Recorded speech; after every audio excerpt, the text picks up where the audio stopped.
আসসালামু আলাইকুম। মারিয়া ইতির আরও একটি রেসিপিতে আপনাদের স্বাগতম। কেমন আছেন সবাই? আশা করছি সবাই অনেক ভালো আছেন। আলহামদুলিল্লাহ, আমরা অনেক ভালো আছি। আজকের রেসিপিতে থাকছে পটেটো এগ কারি বা আলু দিয়ে ডিম। খেতে অসম্ভব মজা এবং তৈরি করতেও খুব সহজ, তবে আমাদের গতানুগতিক যে রেসিপি সেটা থেকে একটু আলাদা। আশা করি দেখেই বুঝতে পারছেন। চলুন চলে যাই মূল রেসিপিতে। পটেটো এগ কারি তৈরি করার জন্য প্রথমেই আমি আলুটাকে কেটে নিয়েছি, আর আলুটাকে আমি আলু ভাজির থেকে বেশ খানিকটা মোটা করে কেটে নিয়েছি।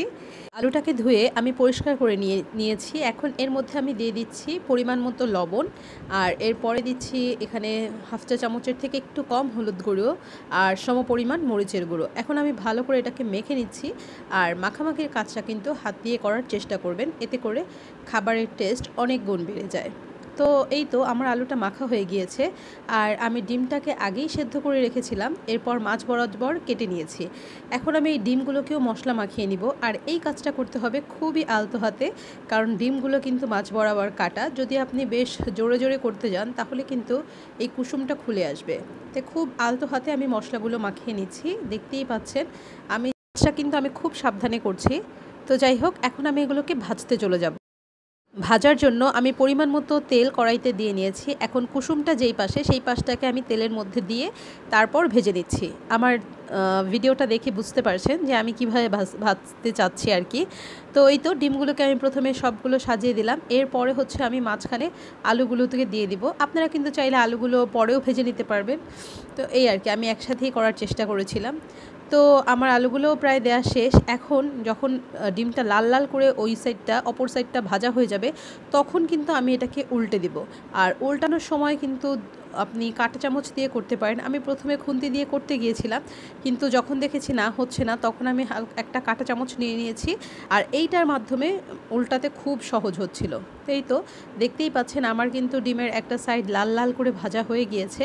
এখন আমি আরেকটা সাইড ভেজে নেব। আর দুই সাইড ভাজতে আমার সময় লেগেছে 5 মিনিটের মতো। প্রথম সাইড ভাজতে প্রায় 3 মিনিটের মতো আমি মিডিয়াম আঁচে দিয়েছি, আর পরেরটা ভাজছি 2 মিনিটে। আমি কিন্তু আঁচটাকে একবারও বাড়িয়ে দেইনি। আপনারা চাইলে বাড়িয়ে যদি দেন সেক্ষেত্রে কিন্তু আরও খানিকটা সময় কম লাগবে। তো এই তো আমার ভাজা হয়ে গিয়েছে প্রায়। এখন আমি আস্তে আস্তে আমার অপর সাইডটাও ভাজা হয়ে গিয়েছে। এখন আমি সবগুলো ডিমকে আস্তে আস্তে নামিয়ে নিব। আর এই তো দেখতেই পাচ্ছেন খুব সুন্দর করে ভাজা হয়ে গিয়েছে। এই ডিমটা যে মাঝখান দিয়ে কেটে দিয়েছি, এর মধ্যে মশলা ভালো করে ঢুকেছে আর ভাজাটাও সুন্দর হয়েছে। এইটাই কিন্তু ডিমের স্পেশালিটি। এই খাবারের মানে এই রান্নার মজাটা বাড়িয়ে দেয়। তার সাথে আলুর একটু ডিফারেন্ট কাট, তো বুঝতেই পারছেন রান্নাটা আসলেই অনেক মজা হবে। তো এরপরে হচ্ছে আমি একটা পাতিলে 3 টেবিল চামচ পরিমাণ তেল দিয়ে দিয়েছি। এরপর আমি খুব বড় সাইজের একটা পেঁয়াজ নিয়েছি, সেটাকে কুচি করে কেটে নিয়েছি। এখন এটাকে তেলের মধ্যে বেশ কিছুক্ষণ ভেজে নিব। যখন একটু এরকম লাল হয়ে গিয়েছে, তখন আমি এর মধ্যে 1 চা চামচ আদা রসুন বাটা দিয়ে দিচ্ছি। আমার আদা আর রসুন দুইটা একসাথেই, তো আমি 1 চা চামচ পরিমাণ ভরে দিয়েছি। এরপর আদা রসুনটাকে একটু ভেজে নিয়েছি যাতে করে এর কাঁচা গন্ধটা চলে যায়। এখন এর মধ্যে আমি পানি দিয়ে দিয়েছি, যেহেতু আমি গুঁড়া মশলা ব্যবহার করব, তো যাতে এটা পুড়ে না যায়। তো প্রথমেই আমি 1 চা চামচ পরিমাণ হলুদ গুঁড়ো দিয়েছি। এরপর এখন আমি দিয়ে দিয়েছি 1 চা চামচ মরিচের গুঁড়ো। এখন আমি এর মধ্যে দিয়ে দিচ্ছি স্বাদ মতো লবণ। এরপর আমি এখানে দিয়ে দিব 1 চা চামচ পরিমাণ ধনিয়ার গুঁড়ো। ধনিয়ার গুঁড়োটা আপনাদের যদি খেতে খারাপ লাগে সেক্ষেত্রে কিছুটা কম দিলেও হবে অথবা না দিলেও হবে। তো অনেকেই ধনিয়ার স্মেলটা সহ্য করতে পারে না। তো যাই হোক, এরপরে হচ্ছে আমি ভালো করে এটাকে কষাবো। আর কষানোর আগেই আমি আলুটাকে দিয়ে দিচ্ছি। আলু আর মশলা একসাথে কষলে খেতে ভালো লাগবে, কারণ আলুটার মধ্যে মশলাটা খুব ভালো করে ঢুকবে।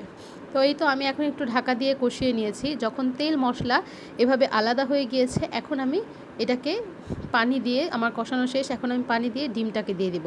আপনারা চাইলে ডিমটাকে কিন্তু বলক ওঠার পরে দিতে পারেন যদি আপনাদের ভয় হয়, তবে ভয় নেই, কারণ এইটা কিন্তু আমি আর নাড়াচাড়া করব না, আর এটা ভেঙে যাওয়ারও কোনো সম্ভাবনা নেই। তো এই তো আমি এই পর্যায়ে দিয়ে দিয়েছি। সবগুলো ডিমকে দিয়ে আমি খুব সুন্দর করে একটু ঢাকা দিয়ে দিব। আর এখন কিন্তু আমার সব মোটামুটি সেদ্ধ, তাই এত বেশি কোনো নাড়াচাড়া করারই দরকার নেই। তারপরেও যদি আপনার নাড়াচাড়া করতে হয়, আপনি পাতিলটাকে ধরে একটা ঝাঁকি দিলেই হয়ে যাবে। তো এই তো আমার এখন হয়ে গিয়েছে। তো আমার বাসায় শুধু ধনিয়া পাতা ছিল, আমি সেটাই দিয়ে দিয়েছি। আপনারা চাইলে একটু জিরার গুঁড়ো দিয়ে এরপরে ধনিয়া পাতা দিতে পারেন, অথবা শুধু জিরার গুঁড়ো দিলেও হবে। তো আমার রান্না শেষ। এখন আমি কিছুক্ষণ ঢাকা দিয়ে রেখেছিলাম। এরপর কালারটা কিন্তু আরও বেশি সুন্দর হয়েছে। আমার রান্নায় আমি কোনো রকম ফিল্টার ব্যবহার করি না। তো আশা করছি রেসিপিটা আপনাদের ভালো লেগেছে।